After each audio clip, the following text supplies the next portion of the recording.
Gaza पर Israel की लगातार बमबारी जारी है।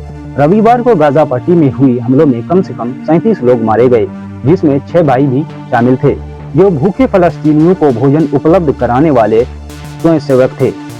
विश्व स्वास्थ्य संगठन WHO ने कहा है कि इजरायली सेना द्वारा गाजा शहर में अल अहदी अरब अस्पताल पर बमबारी के बाद चिकित्सा देखभाल में व्यवधान के कारण एक फलस्तीनी बच्चे की मौत हो गई है। इस हमले में वैश्विक निंदा बढ़ रही है।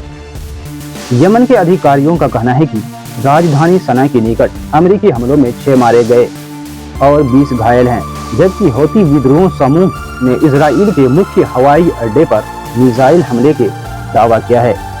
गाजा के स्वास्थ्य मंत्रालय ने कहा है कि गाजा पर इजराइल के युद्ध में कम से कम 50,944 फलस्तीनियों की मौत हो गई है। इसकी पुष्टि हुई है और 1,16,156 घायल हुए हैं।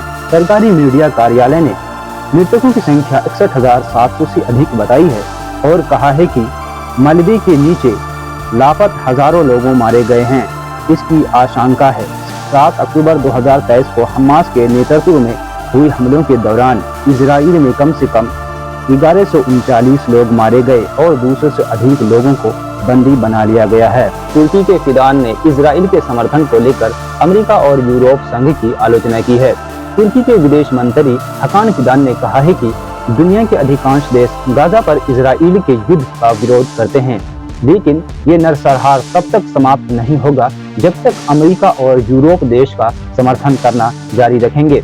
अनादोलू एजेंसी के अनुसार उन्होंने रविवार को कहा था कि अब तक मौजूदा नरसंहार की निरंतरता अमेरिका समर्थन के माध्यम से संभव हो पाई है, विशेष रूप से पूर्व अमेरिकी राष्ट्रपति जो बाइडेन के कार्यकाल के दौरान शुरू की गई थी।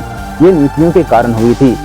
उन्होंने जनवरी में संक्षिप्त युद्ध विराम स्थापित करने में ट्रंप की भूमिका की सराहना की और कहा कि उन्होंने उम्मीद की है जब तक अमेरिकी राष्ट्रपति पद पर बने रहेंगे, अस्थायी शांति प्राप्त करने की दिशा में भी कदम उठाए जाएंगे।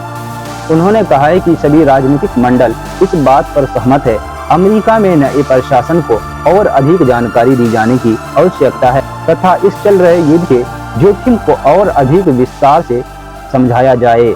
मंत्री ने कहा है कि इजराइल के खिलाफ कार्रवाई करने के प्रयास जारी है, लेकिन अंततः जब तक यूरोप और अमेरिका, जहां अधिक पूंजी और राजनीतिक शक्ति केंद्रित है, से समर्थन जारी होगा, ये स्पष्ट है कि मानवता के खिलाफ ये अपराध, ये नरसंहार समाप्त नहीं होगा। उन्होंने कहा है कि इस स्थिति में अंतर्राष्ट्रीय व्यवस्था को न केवल अल्प अवधि में बल्कि दीर्घ अवधि में भी नुकसान होगा।